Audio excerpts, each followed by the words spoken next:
We will hear argument first this morning in Case 23-1095, Thompson versus United States. Mr. Gair. Mr. Chief Justice, and may it please the Court. Section 1014 punishes only false statements, not true but misleading ones. And we know that from the text, the context in the statutory code, and this Court's precedents. At the outset, at its most basic, the word false means not true. It is therefore implausible to suggest that the statute that punishes false statements includes some types of true statement. False and true but misleading are different concepts. When Congress means to prohibit both, it does so explicitly using both terms, as it has in over 100 places in the United States Code. The government would put this all down to serial, thoughtless redundancy. But that violates the first principle of statutory interpretation, to heed the text. The courts below erroneously held that Section 1014 punishes misleading statements in addition to false ones.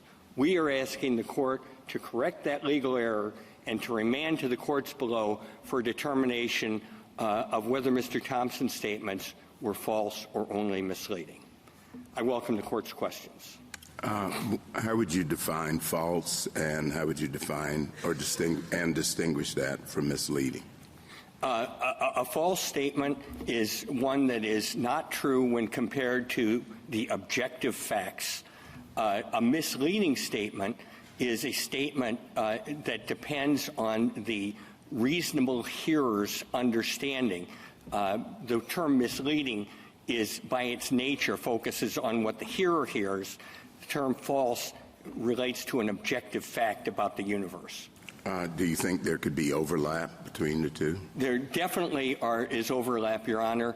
Many false statements are misleading, and many misleading statements are false. But that does not mean they're synonyms, as this Court has recognized on a number of occasions, including in the Macquarie case, where the Court dealt with Rule 10b-5 and held that 10b-5's two parts. The first penalized only express false statements, and the second half-truths, which it referred to as misleading omissions.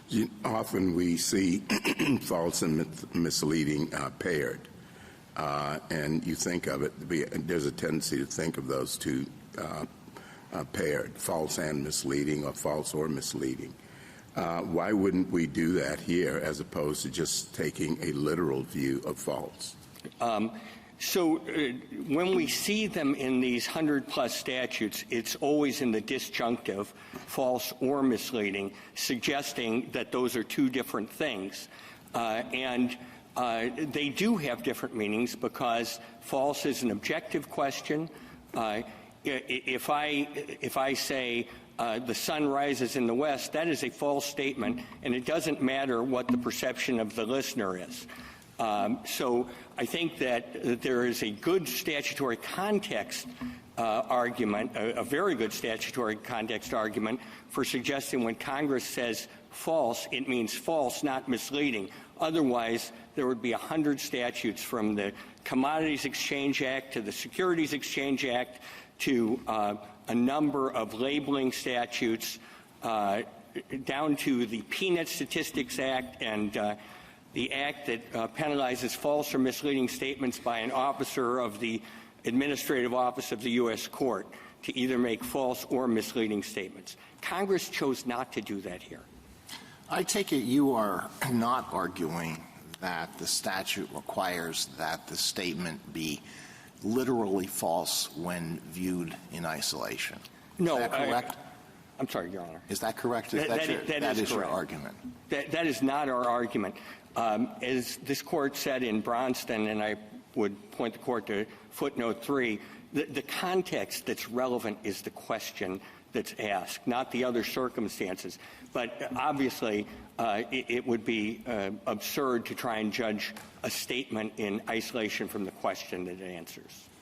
So can I just ask you, even if we accept or agree with you that the statute covers only false statements, based on what you've said, you believe a false statement is, I guess I don't understand how that helps your client in this case, because the amount of money that he borrowed or that he owed, I would think, is a knowable fact with one correct answer, and that it doesn't rely on any sort of perception of the hearer or whatnot, however you've defined misleading. So why would we send this back for the lower court to Your Honor, I'd point out assess? At the outset, I'm sorry. Yeah. I'd point out at the outset, Your Honor, that neither of the lower courts applied the standard to the facts of the case, and so this court would be doing it for the first time. But the statements that were made here, the prosecutor explicitly told the lower court, and this is Joint Appendix 144, what Mr. Thompson said was literally true, but it was not the whole truth. Mr. Thompson was never asked, how much did you borrow, and did not therefore respond, I only borrowed $110,000. My understanding was that he wasn't asked anything. He was sent an invoice after the bank closed, and the invoice listed the various loans that he had made and the amount of interest that, according to the statement, he owed in total. And so I don't understand why that's not tantamount. His response, his apparently 3 times going back and saying, no, I owe $110,000. Why is that not a false statement in that context? The invoice didn't have the details. It said the unpaid principal balance was $269,000. So if we take that as an implicit question, do you owe $269,000? His statement was, I borrowed $110,000. I had a promissory note for $110,000. That statement, I borrowed $110,000 on a $110,000 promissory note, is absolutely true. There were no other notes concerning the later advances. And what Mr. Thompson did, if you consider the invoice to be an implicit question, was effectively to change the terms of the question from how much the principal balance was, how much he owed, to what he borrowed in a particular note. And that brings it squarely within the rule of Bronston, where everyone knew that Mr. Bronson was being asked whether he had ever had a personal Would we have Swiss to bank. assess at all the reasonableness of that interpretation on his part? In other words, it seems to me that you could also interpret the invoice as asking him to verify, how much did you borrow? How much do you owe? If that's the question, then to respond $110,000 when there are other obligations outstanding is false.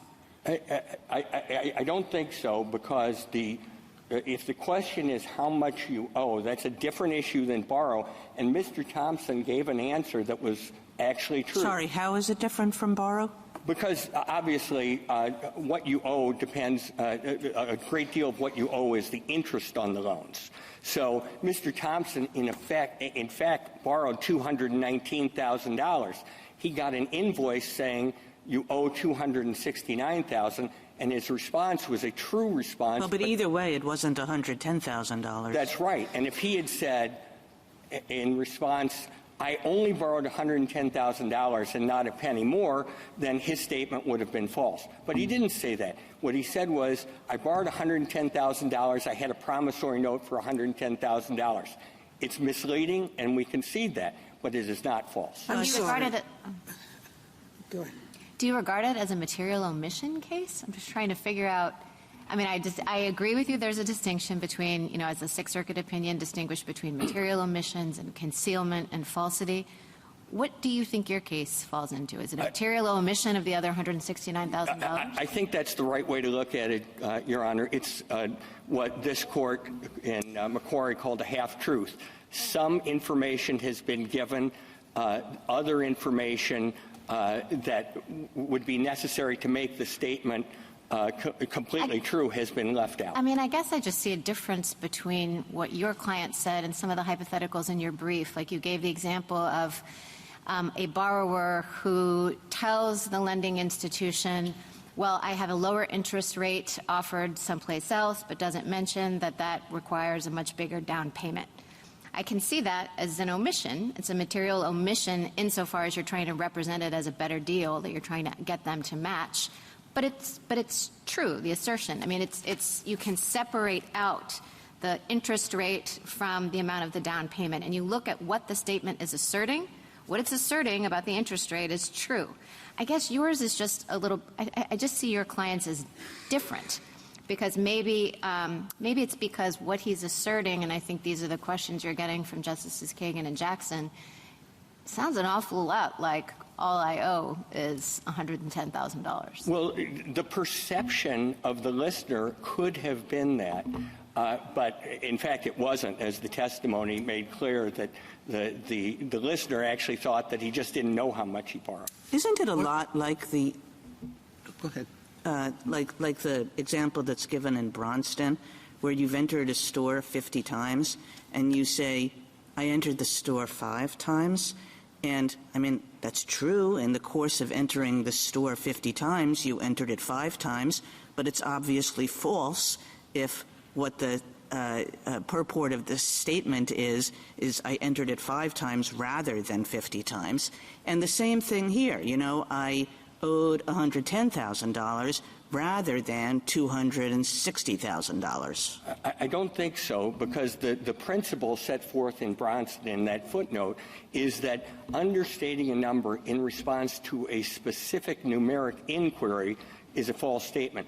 Mr. Thompson did not understate the number in response to a specific numeric inquiry about how much I guess I don't know exactly where this requirement of a specific inquiry comes from. I mean, there can be various contextual things that go to whether a statement is true or false. One of them is, what did they ask you? But there are other ways in which, you know, if I say I made $100,000 and I'm speaking of Canadian dollars, but everybody listening to me is thinking, you're in the United States. Of course, they're thinking American dollars. I mean, that's just false if I say I made $100,000 and in fact I made $70,000 or $130,000 or whichever way the exchange rate goes. But, you know, so I guess I don't get this like, oh, it's got to be an inquiry. I mean, there was an implicit inquiry here. The guy was calling to say you got the number wrong. It's just as if somebody had said, did we get the number wrong? And he said, you got the number wrong. It's $110,000 when it was, in fact, $260,000. I don't think so, Judge and Your Honor, because the statement he made was tied to the personal note, and that was true also of the call with the FDIC. It's true that a statement that is volunteered can be a false statement. So if Mr. Thompson had walked into the bank and shouted, I only borrowed $110,000 and not a penny more, that would be a false statement. But instead what happened is that there's this invoice about what he owed, and he made a statement about what he borrowed under his personal note. And I think that the clearest evidence that is not a false statement comes from the government's concession on our motion for judgment of acquittal. I'm totally confused, okay? He took the statement the bank sent to him. I'm quoting him. I have no idea. The numbers you sent me shows that I have a loan for $269,000. I borrowed $100,000, period. So if he borrowed $219, $215, $150, $160, it wasn't the $100,000 he said. I don't see how that's literally true. That's literally false. Your Honor, he borrowed more than he said he did. Justice Sotomayor, I think that by putting the period after the $110,000, we're not getting the full context of the statement. He said a few more words about the circumstances, and then he said, I had a note for $110,000. So that I think that his statement... So he had a note for $110,000 might be true, but he was asked, what did you borrow? And he said, only $100,000. With respect to Your Honor, I don't understand how this is, I think, where Justice Barrett is confused. which is if the question is, did you enter 50 times? And he says, I entered 10 times. It's not literally true. It's literally false that he entered 10 times. I agree that the hypothetical is a false statement. But Mr. Thompson was not asked how much he borrowed. The implicit question is what the total debt so was. As I read the jury instruction here, the jury instruction didn't use the word misleading.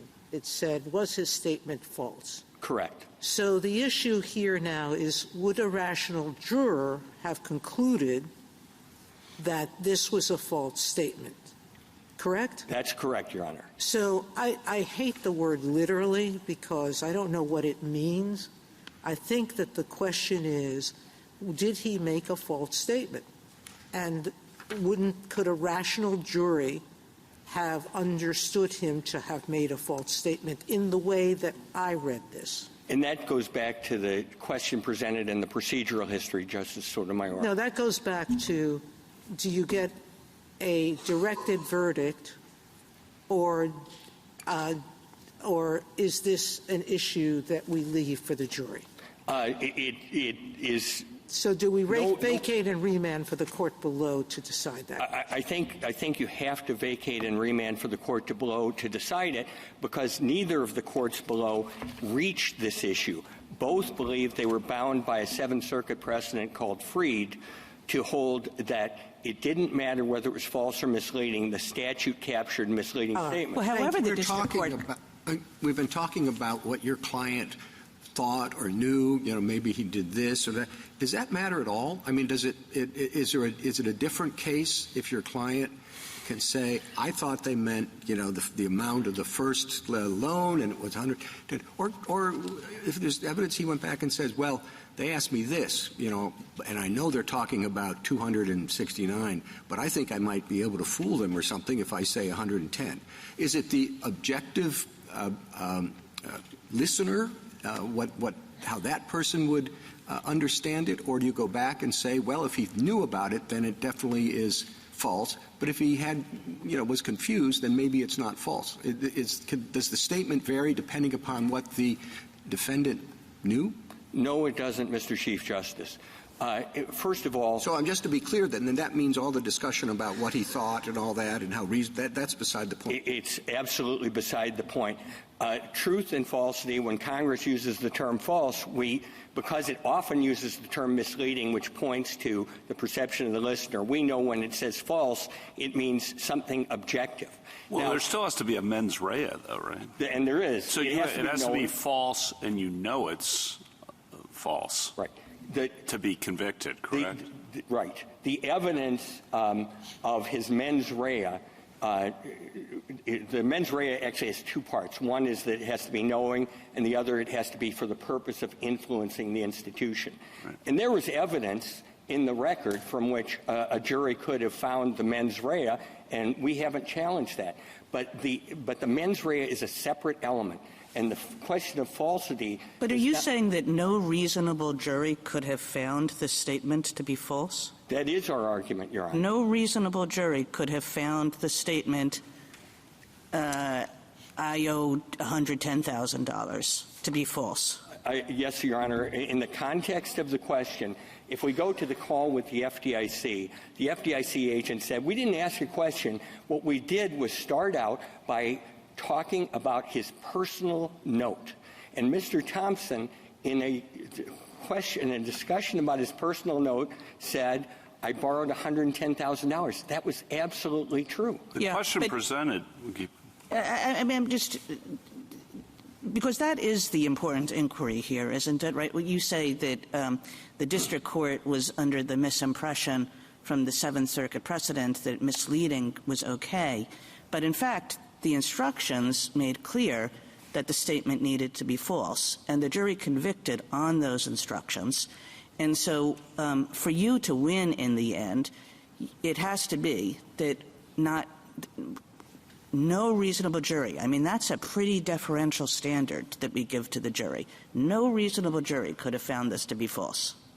That's right, Judge, Your Honor. And if we don't think that, we should just say so, I take it, because otherwise, like, what's the purpose of vacating if we don't think that that's a particularly hard question? Well, this court would typically, for prudential reasons, not be the first court to apply the law to the facts, and it would. We think that the district court and the Court of Appeals are in a better position to assess that issue. They didn't do that because they made a mistake about the law. So I do think that no rational jury in this context could have found that, and certainly the district court could have made that determination, but didn't reach it. The question presented was, and this supports what you just said, but the question presented was just the legal issue, right? Not will this court parse the statements about a loan for, I don't know. That's not what I thought we were granting cert on. I thought we were granting cert on a legal question, and we resolved the legal question. Justice Kavanaugh, I think that you're absolutely right. I mean, the invitation by my friends from the government here to delve into the facts is, I think, not surprising given the strength of our legal argument. But this court granted cert to determine whether misleading statements are, in addition to false ones, are punished by. All right. Well, tell me again. What is the difference between a statement that is false in context, not literally false when viewed just by itself, but false in context, and a statement that is misleading? So a statement, let's take an example of a statement that might be misleading. If I go back and change my website and say 40 years of litigation experience, and then in bold caps say Supreme Court advocate, that would be, after today, a true statement. It would be misleading to anybody who was thinking about whether to hire me or Mr. Francisco or Mr. Waxman, right? But a false statement would be if I had not ever argued in the United States Supreme Court. So well, that's mildly maybe at best I don't know that that's going to mislead anybody, but at best it's mildly misleading. Well, it is, though, the humblest answer I've ever heard from the Supreme Court podium. So, good show on that one. Also good for Mr. Francisco and Mr. Waxman. As far as the question presented is concerned, okay. But, I mean, maybe I don't know how this misleading idea even got into the case. This is just maybe sloppy work by the Seventh Circuit. But the instruction was you have to find that it's false. You could have argued and that, no, it has to be literally false, viewed by itself. You didn't argue that. In fact, my understanding is that the defense originally had asked for an instruction on literal falsity and then withdrew it. And then the jury found that the statement was false. And you're just saying no reasonable juror could view this as false in context? That's an awfully hard argument. So what's the point of remanding this to the Seventh Circuit? Just as kind of a punishment for having introduced this misleading idea into the case? No, I definitely don't think the court would want to do that. But this is an important statute that deals with people's dealings with sophisticated financial entities. And it is important for the court to give some guidance on the question of whether a statement is misleading or false, precisely because the statute is so important and such broad application. As the court knows, in the Wells case, this court correctly found that there's no materiality element to the statute. So this statute could be used extremely broadly to punish a number of types of dealings between individuals and very sophisticated financial institutions. Counsel, along those lines, in terms of whether a remand is worth it or not, I take it you don't dispute that you got a tough row to hoe with the standard and no reasonable jury could have concluded. But here we have, as you say, an incredibly sophisticated questioner, the federal government no less. And the question, if it is a question at all, it's a statement. You owe $269. He responds, I borrowed $110. The government itself says it understood him to be confused about how much he borrowed and how much he owed. And under those circumstances, we can make a judgment, or we could maybe leave it to somebody else to do it in the first instance. Them's our choices. Is that about it? I think you've captured it, Justice Gorsuch. The context here is not a couple of unsophisticated entities or individuals who've never had any financial dealings.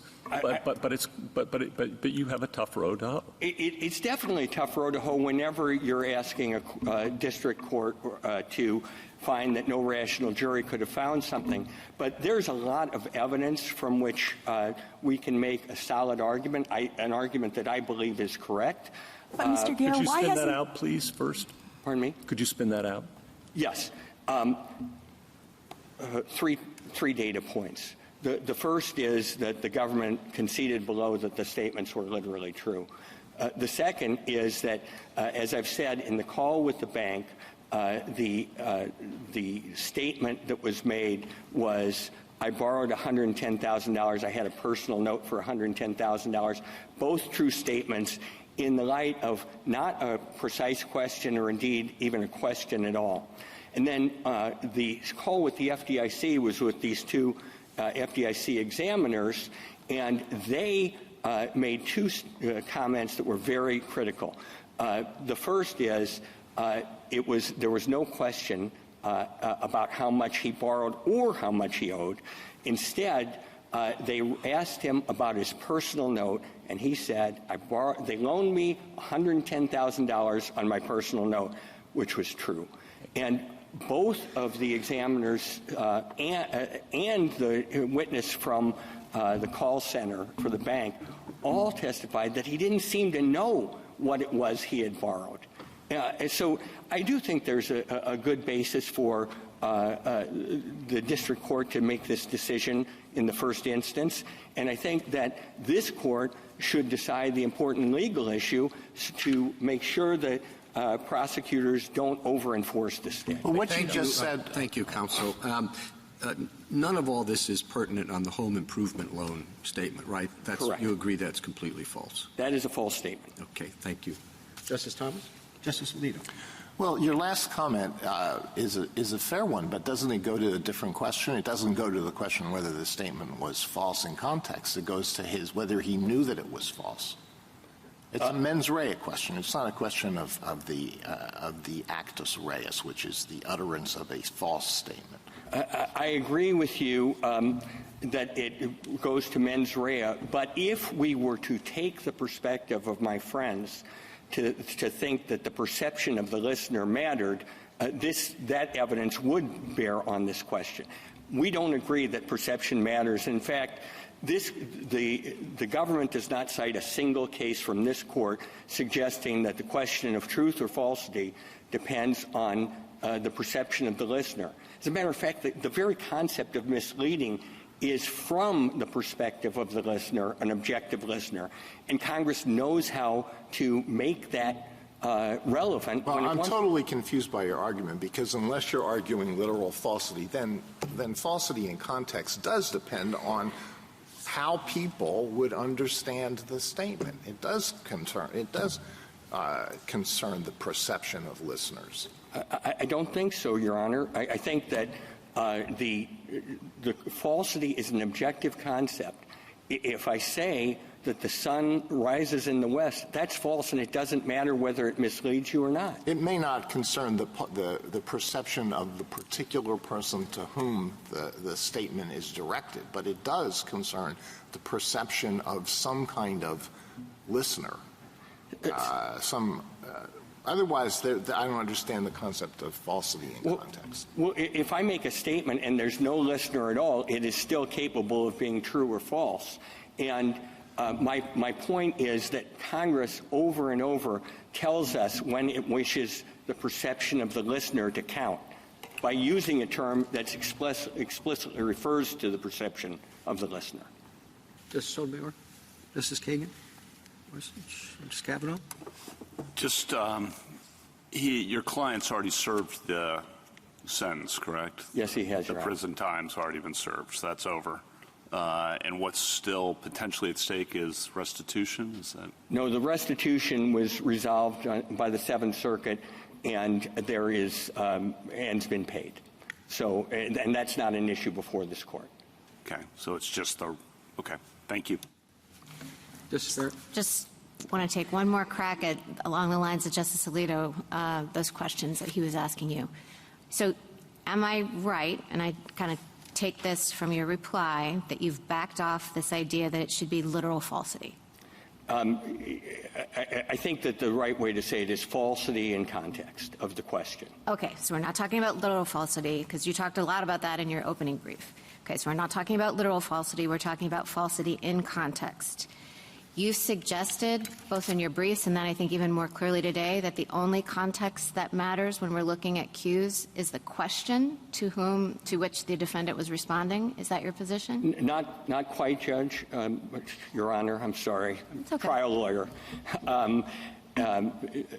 Justice Barrett, the context is the question that's asked, the statement that's made, and the objective facts. So if the statement is very specific, if Mr. Thompson had said, I only borrowed $110,000 and not a penny more, and that was essentially the charge, then that would be a false statement. So you have to look to the question, the answer, and the objective facts. Okay, so it's not just the question. It can be surrounding circumstances as well as the question. I would say the objective fact of what he actually borrowed. So Right. Yeah. Right. I understand that. But I'm just saying, you know, when we're trying to figure out what a statement communicates, I guess I agree with Justice Alito about how communication works. If we're asking what a statement communicated, and Williams tells us there has to be some sort of statement, there's an assertion. If you ask what that statement communicated, you have to have some basic understanding of how people use English. That's how the jury is going to decide what a reasonable person have found the statement to be false. So, I mean, I agree you don't look at any kind of idiosyncratic understanding, maybe, of the person on the other side of the table. But, I mean, you do have to have some kind of understanding of how normal people would understand this in the context of the situation, correct? Justice Barrett, I disagree with that, and so did this court in the Bronston case.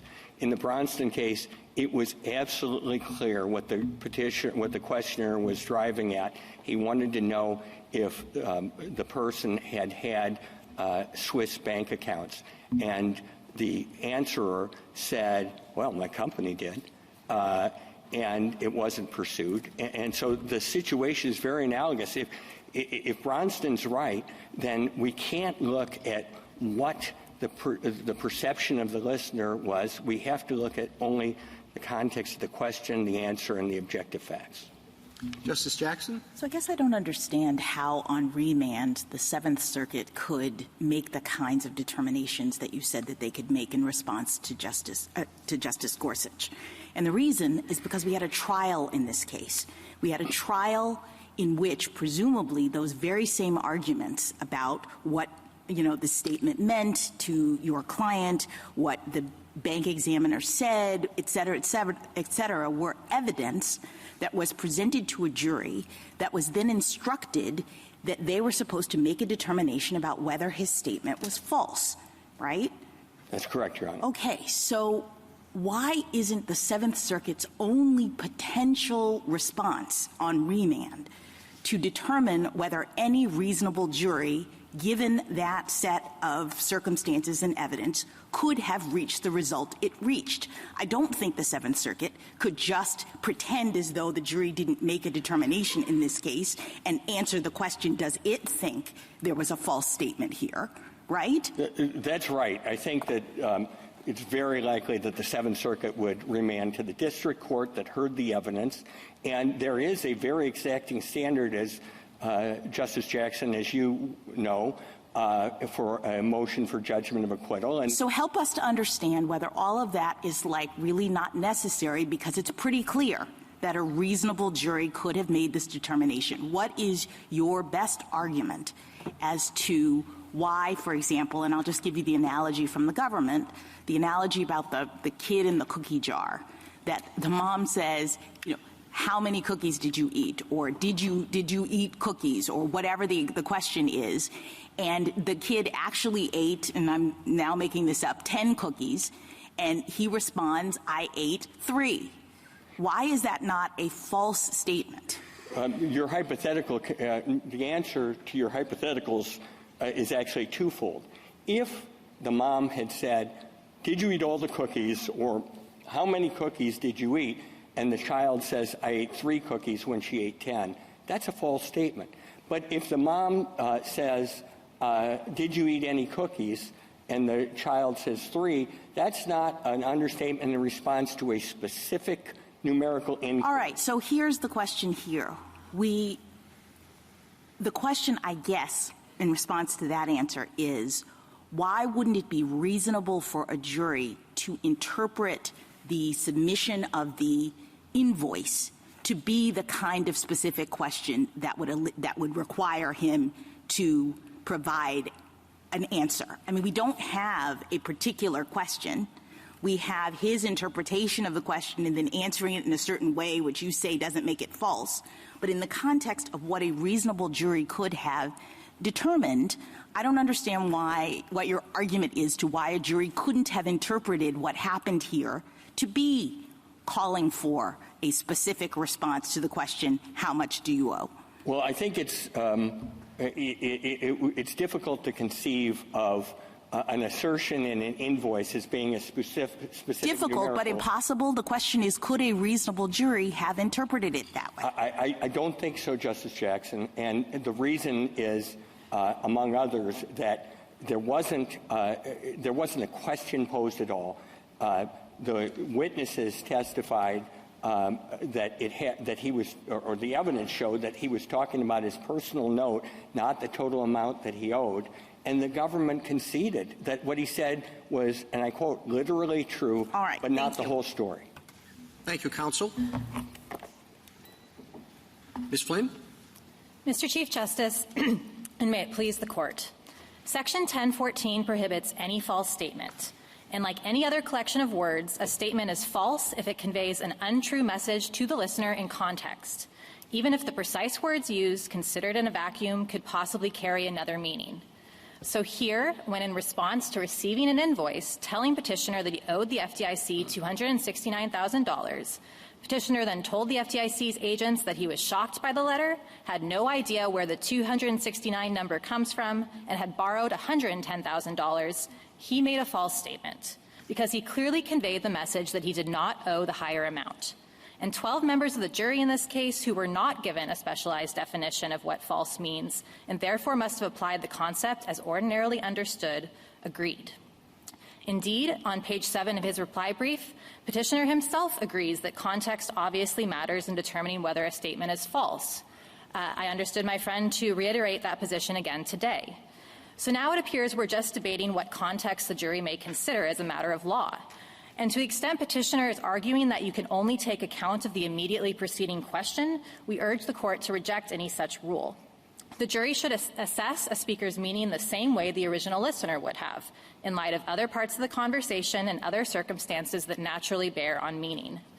Our position in this case is not that false encompasses anything that might be characterized as misleading or any failure to disclose pertinent information.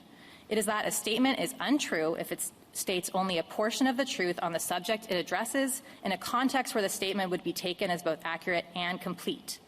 If, like petitioner, the speaker knowingly conveys that untrue message and does it with a specific intent to influence the FDIC to not fully collect on his debt, that violates the statute. I welcome the Court's questions. So it doesn't really matter in this case whether there is a difference between false and misleading. Our position in this case that petitioner's statements were false. That's how the jury was instructed.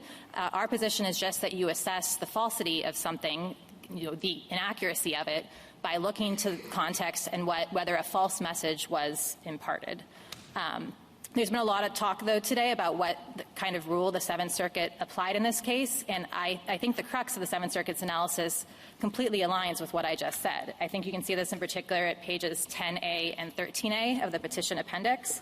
On 10A, the Court said, even if he never used the precise words, the implication of petitioner's statements was that he owed Washington Federal no more than $110,000, something that was untrue.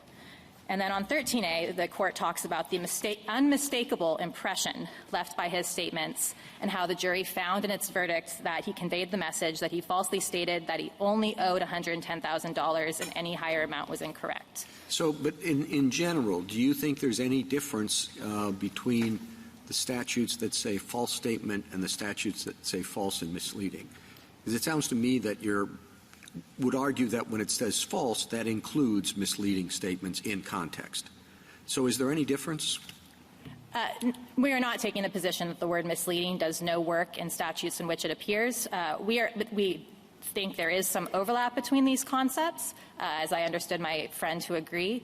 But when we say something has to be false in context, we mean it has to state, the statement itself has to state a false message. It has to convey a false meaning directly, not lead the listener down a path, perhaps to a foreseeable conclusion that additional information might have obviated. But here, when petitioner says, I borrowed $110,000 in response to what was essentially a question from the FDIC saying, do you owe $269,000, that is directly conveying through his statement that he only owed that amount. But isn't what you said?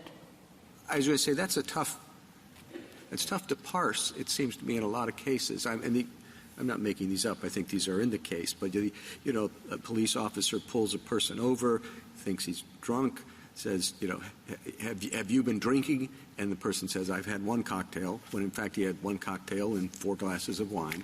I mean, is that treated differently under the false statute that says just false and the statute that says false and misleading? I can see that being misleading, but I'm not sure it would qualify as false under the literal meaning of the word. I don't think those would be treated differently under those two statutes. I believe that is a false statement because a reasonable juror could find in context that when an officer pulls somebody over and asks, have you been drinking, they're asking for a complete account of how much you've been drinking, and when the person says, I had just one cocktail, I didn't that say implies. Just. He didn't say sorry. just. In my hypothetical, it's I had a cocktail. I'm sorry, I was repeating. Or I had one cocktail. Right. And I think in context, a reasonable juror could find that the officer was asking for a complete account of how much the person had to drink, given that the officer was clearly trying to determine whether or not they were inebriated and could not drive. And that's the kind of surrounding circumstance that we think is relevant here.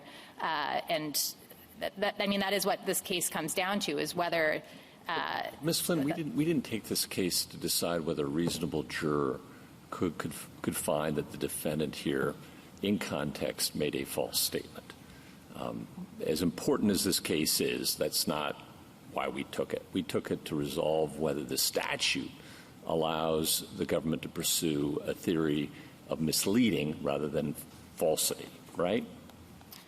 Well, I believe you took this case where the facts presented are a numerical understatement. We didn't take this case to resolve it on the facts. We took it to resolve a legal question. And the legal question is whether, as the Seventh Circuit held, this statute permits a conviction for not just false statements but misleading ones. And that is a gloss that the Seventh Circuit's put on the statute. Are you here to defend that, or are you simply saying that even under a correct understanding of the statute, we would win and you guys should go ahead and decide what no reasonable juror could have concluded otherwise? It's the latter, Your Honor, but I would add the qualification that here the really? only legal You're asking us to apply to the statute to a fact-bound error correction question? That's a little strange. I thought we took the case to decide whether the Seventh Circuit in Freed was correct, that this statute permits convictions for misleading. Maybe we hold it does, in which case we affirm. Maybe we hold it doesn't, in which case we vacate and remand for this fact-bound question to be resolved by a lower court. In the first instance, I mean, we're a court of review, not first view, right? Well, as the case has narrowed during the briefing, the only legal dispute I take to be between my friend and us is what context matters in assessing falsity in context. But you're not denying that falsity is required by this statute. We are not denying that, no. And we have not denied that. I take it now maybe you're also agreeing that misleading is not enough. So it depends on what you mean.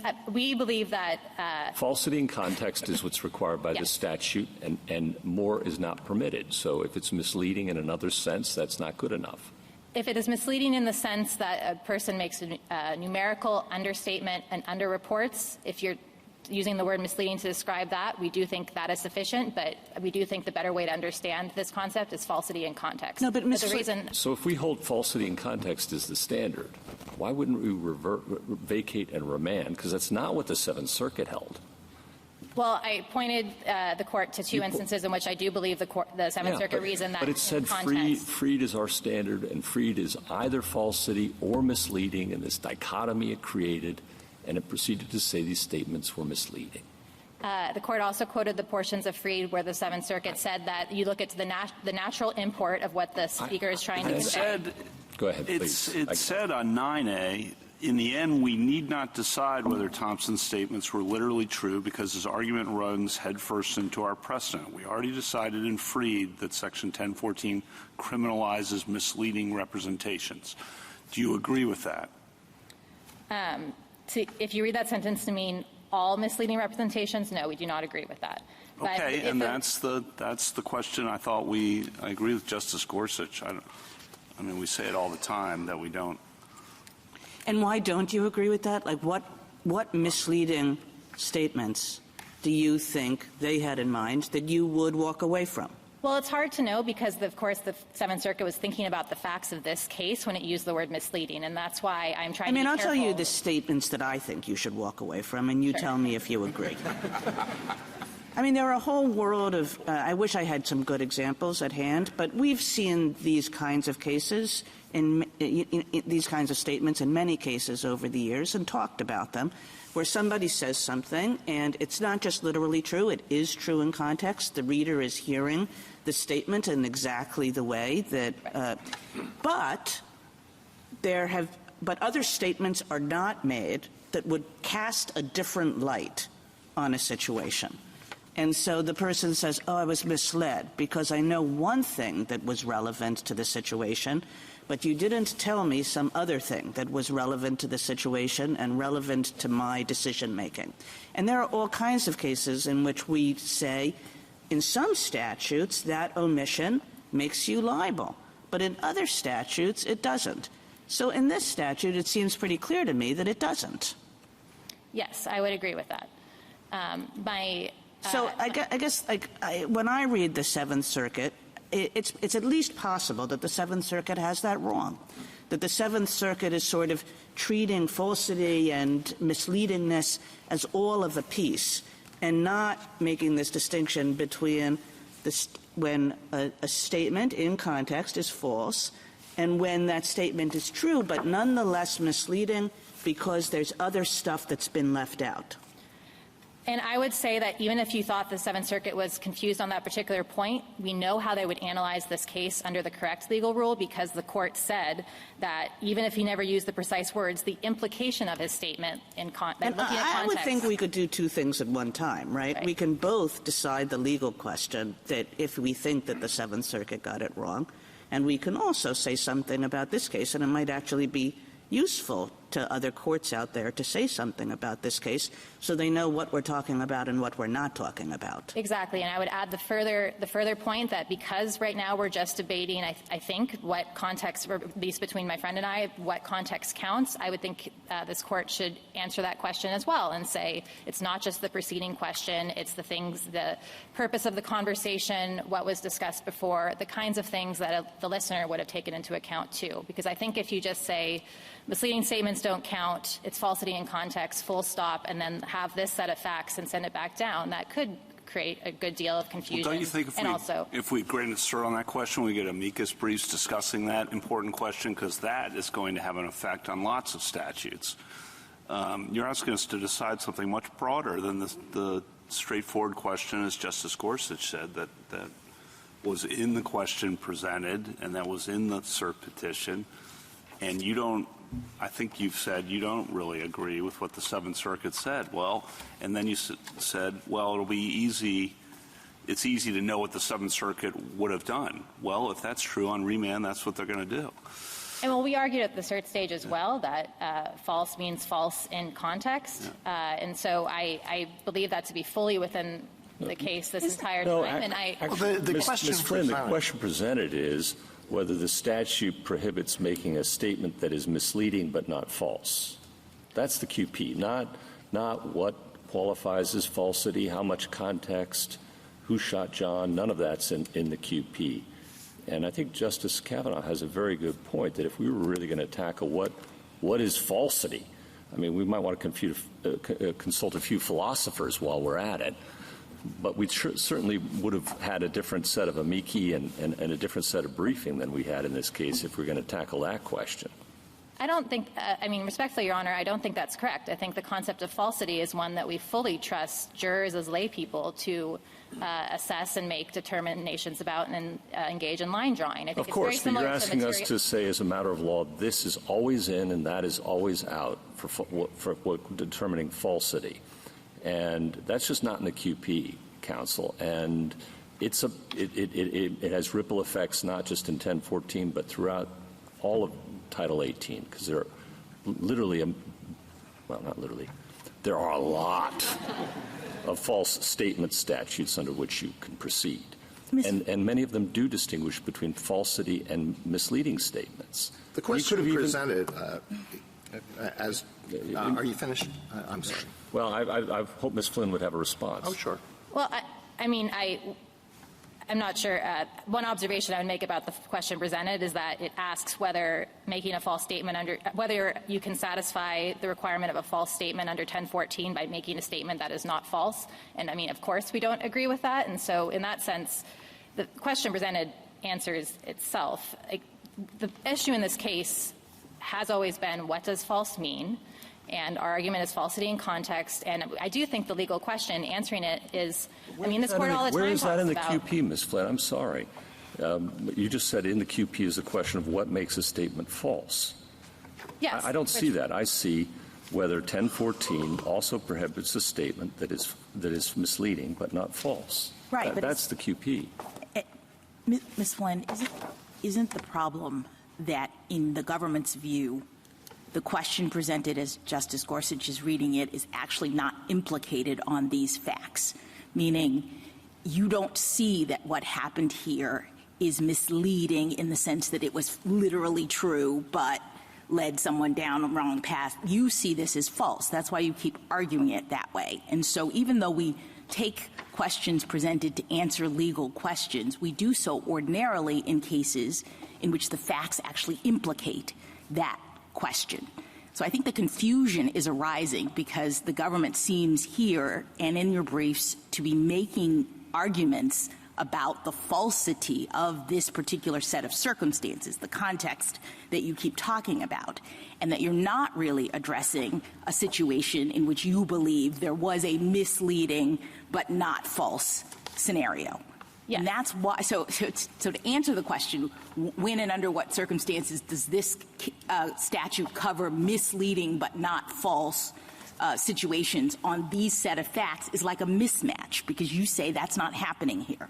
Yes, right? I would agree. And I would also just reiterate that here it's not like there was a legal error, some kind of legal confusion that infected the jury's verdict, because here the jury was just told they had to find that petitioner knowingly made a false statement. So this takes us back to Justice Alito's original point. It seems like the Seventh Circuit and perhaps, petitioner in his arguing injected this notion of you should be looking at this as a misleading but not false situation, and that kind of got carried away and taken over when really the jury was instructed on falsity. You say the facts establish falsity. I guess the one thing against you is your colleague on the other side said the government at some point conceded that this was a misleading but not false case. So can you explain why that happened and what we should take from that? Sure. So my friend points to a moment in one of the hearings about this issue where government counsel was sort of paraphrasing the kind of argument that the petitioner was making about literal falsity. But elsewhere in that same hearing, the counsel said that petitioner's statements were, quote, not true, I believe 3 times. They maintained that position afterwards. Of course, we maintained that before the Seventh Circuit as well. So I do not believe it's fair to say that we have conceded that his statements were literally true. Counsel, assume for the sake of argument that we don't accept your position that misleading and false are synonymous, that there are some things, borrowing the phrase of your the other side, some things that are true but misleading. Justice, 100, if you say a packet of toxic mushrooms is 100% natural.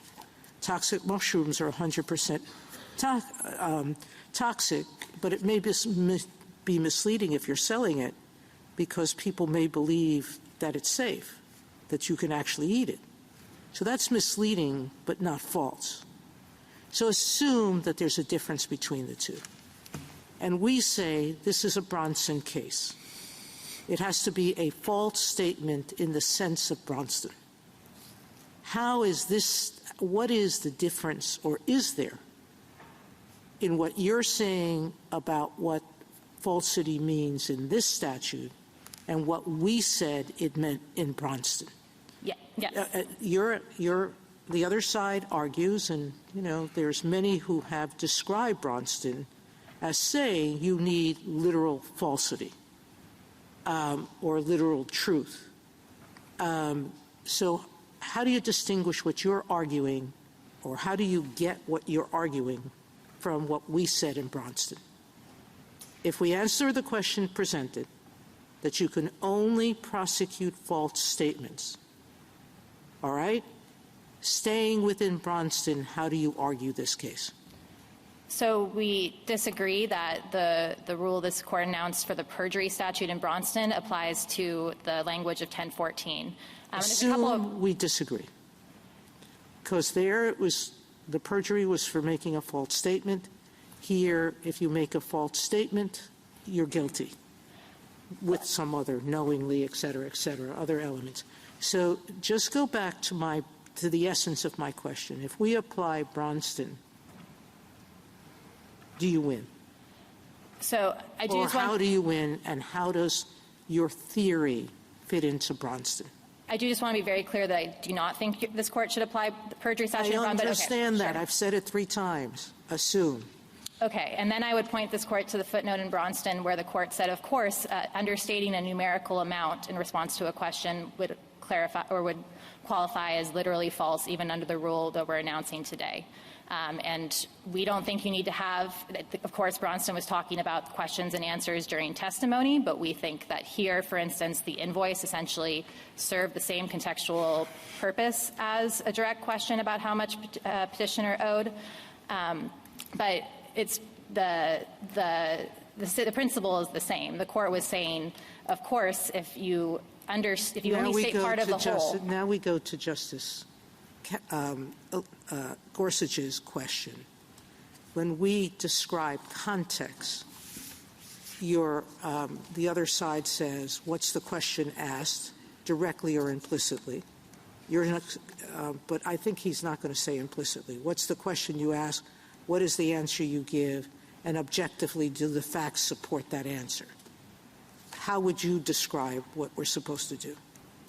I think petitioner's limits to just the precise question asked is very artificial. I would draw an analogy to how this court looks at context with statutes, for instance. This court does not draw hard and fast rules saying we only look at the preceding subsection. But that's what we did in Bronson.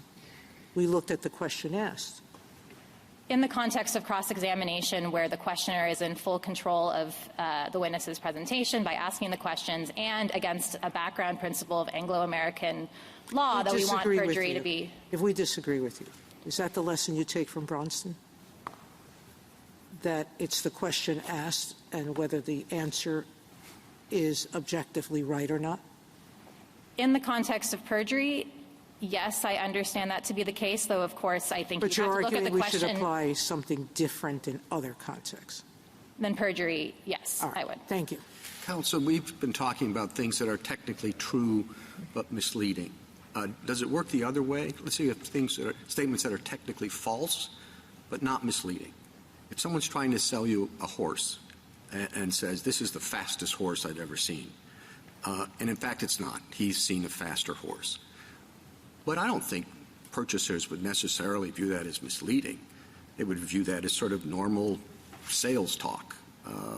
So can things be technically true, technically false, but not misleading?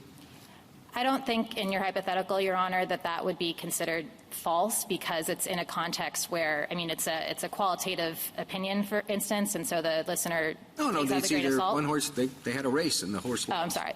Yeah, so I think in the context of what is essentially sort of puffery, the common law, the reasonable listener sees that differently, and there are common law doctrines that kind of give effect to that. And so, no, I don't think that would be false in your hypothetical. Ms. Flynn, just to back up about the QP. Yes.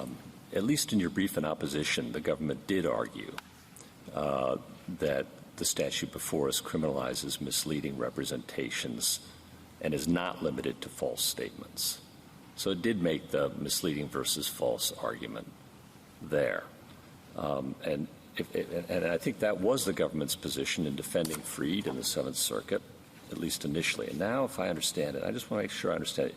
You're pivoting and saying, okay, Freed's wrong, misleading doesn't count, but falsity is more capacious than literal falsity, more capacious than Branston. And we want you to use this court as a vehicle, this case as a vehicle for expanding what counts as false beyond our precedent.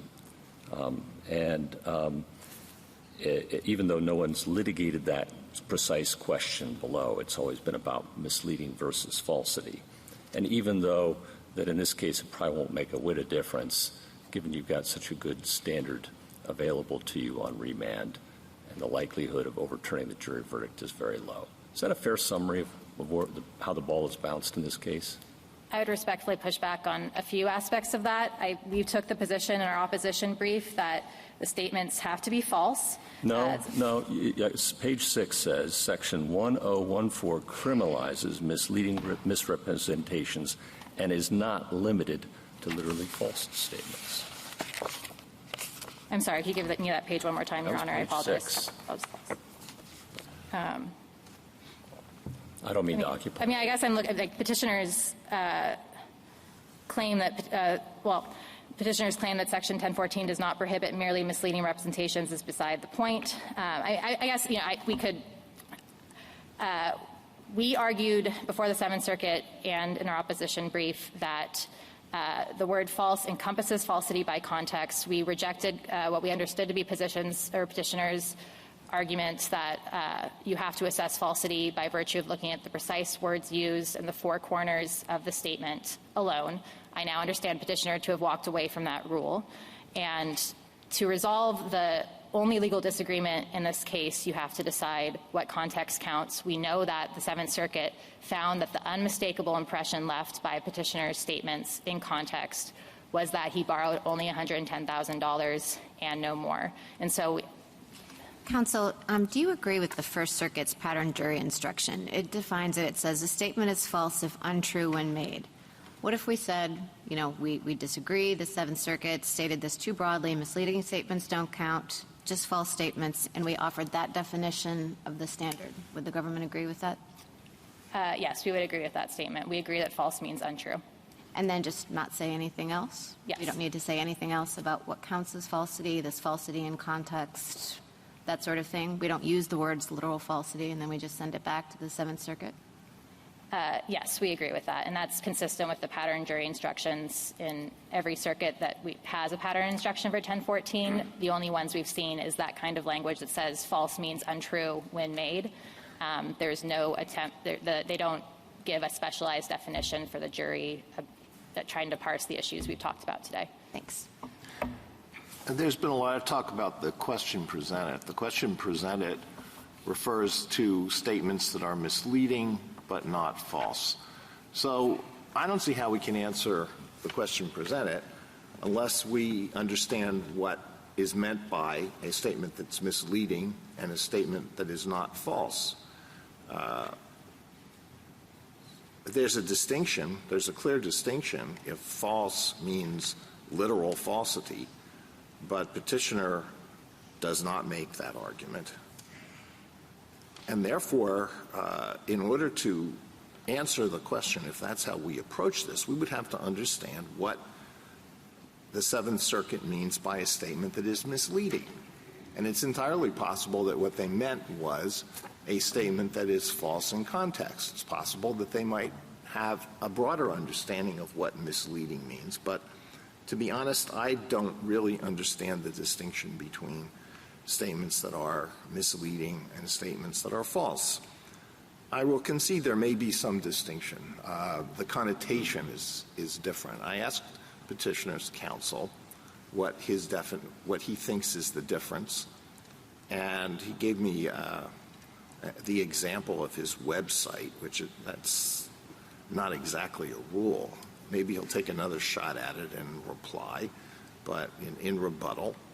But can you tell me, what do you think is the difference, if any, between a statement that is misleading and a statement that is false in context?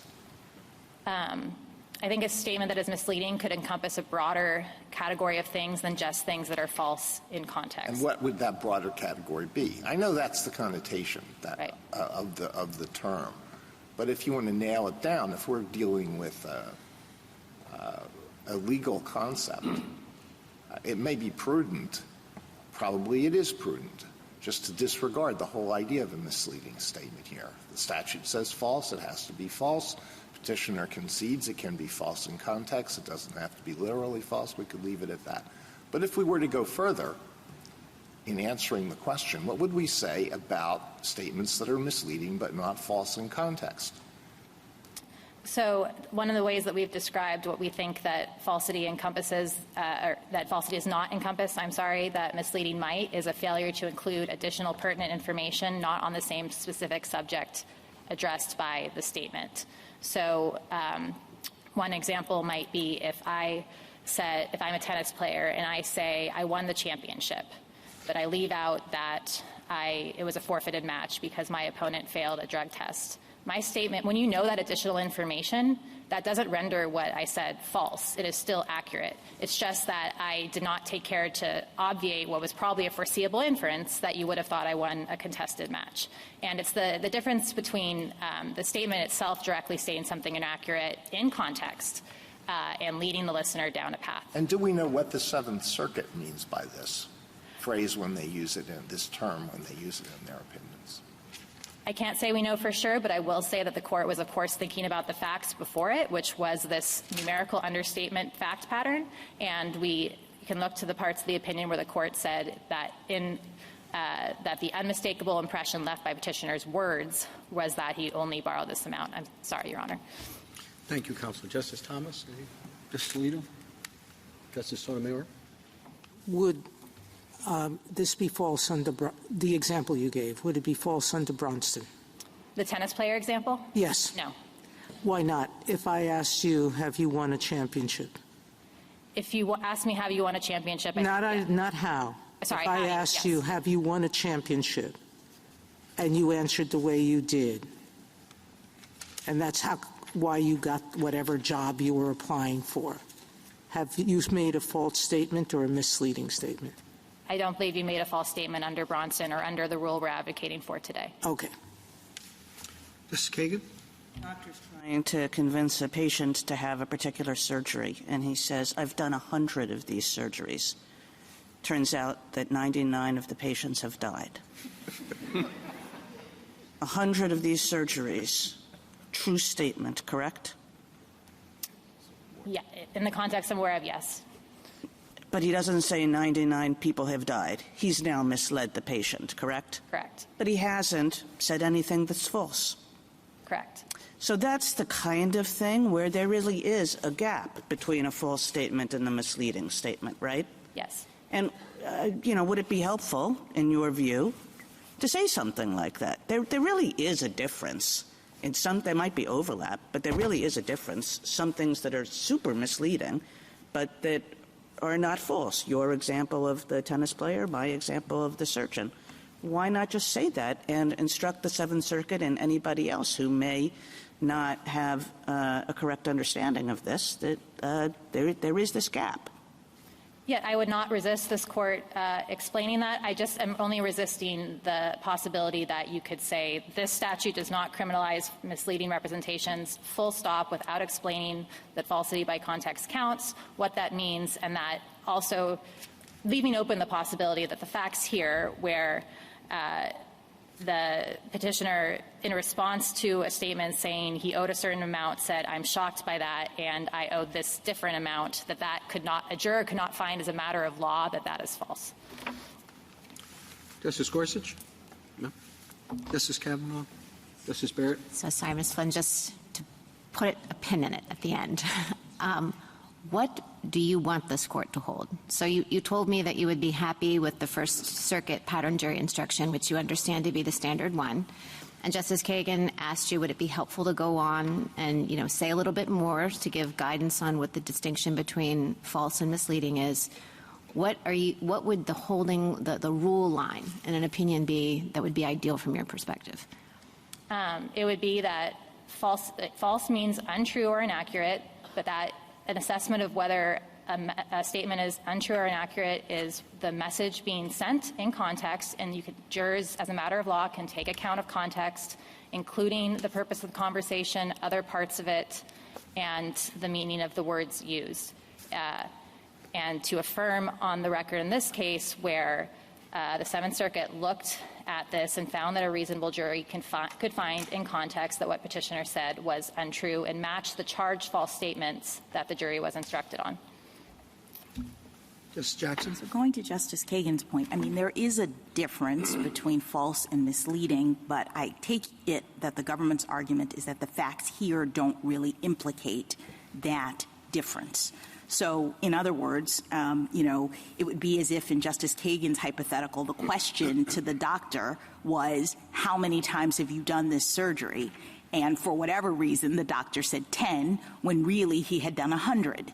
That wouldn't be misleading. That would be false in the government's view, correct? Correct. All right. And so just one other point about what the government's position has always been on this.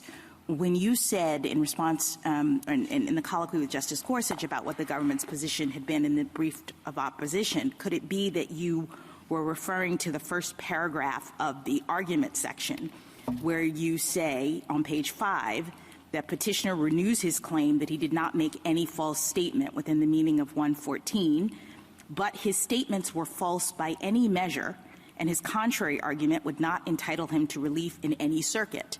No further review is warranted. And so your initial argument is that this is a false statement.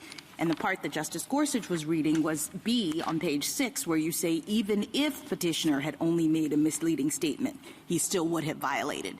But the government's point throughout this is that this should be characterized as a false statement. Is that right? Yes, that's correct. And if I could just clarify with my back and forth with Justice Gorsuch, I understood our brief to take the position that that we are understanding the word false, and that includes contextual falsity. We have argued that petitioner's statements were false. The jury was instructed that way. If we introduce confusion about whether or not a broader array of things that do not qualify as false but could be described as misleading counts, that is not the government's position, and I hope that I've clarified that today. Thank you. Thank you, counsel. Mr. Hare, rebuttal. When we're looking at a statute, the most important thing is for us to look at the text of the statute. The government is committing the fundamental error of atextualism that this court condemned in Wells and many other cases, where it is trying to supply an additional term to the statute, a term that is used in many other statutes, when Congress means to get at the perception of the listener about a statement, and that is the term misleading. Wells teaches us that you can't imply a new term into the statute because the court thinks it might be a good idea, or because close is good enough for government work. It's not. Justice Thomas's opinion for the court in Rodkiski is another prime example of a statute where, in that case, it was the Fair Debt Collection Practices Act. The question was whether the statute of limitations implied a discovery rule. And the court's opinion there looked at statutes that had been passed after the Fair Debt Collection Practices Act that had a discovery rule as well as statutes passed before, and found that the statutory context rebutted the atextualist argument that you should imply a discovery rule into the statute. I think everyone, except possibly my friends with the government, recognize that there is a difference between false and misleading. And some of the court's questions to the government ask, how do you draw that line? And my suggestion is the line is drawn by Congress, because when Congress means for the relevant context to include the perception of the listener, it says misleading. It doesn't say just false. And the court has offered a number of hypotheticals that clearly draw the line between misleading and false. And this court's recent decision in the McQuarrie case dealing with Section 10b-5 could not be a clearer example. The court there, of course, was dealing with a pure omission, but it had a nice explication of Rule 10b-5 and said the first section, the false statements part of 10b-5, deals with express falsehoods. The second section of 10b-5 deals with statements that say the truth but omit a material fact necessary to make the statement not misleading. Congress has done that in 100 different places, but it didn't do it here. And so we should heed the text and recognize that because Congress did not use the word misleading, it was not intending that the perception of the listener matters. As we all know, falsity is an objective question. And despite the fact that people of the younger generation may talk about, I want to speak my truth, there is no such thing as my truth. It's true as an objective matter. I do want to touch on a couple of other things that the government suggested. The Seventh Circuit did, and I'm very glad that my friend mentioned it, say that the implication of this was false. The impression created was false. But that begs the question. Impression and implication go to the perception of the listener. The court never said it was false as an objective matter. Instead, it said that it was not deciding that question. Thank you, counsel. Thank you. Case is submitted.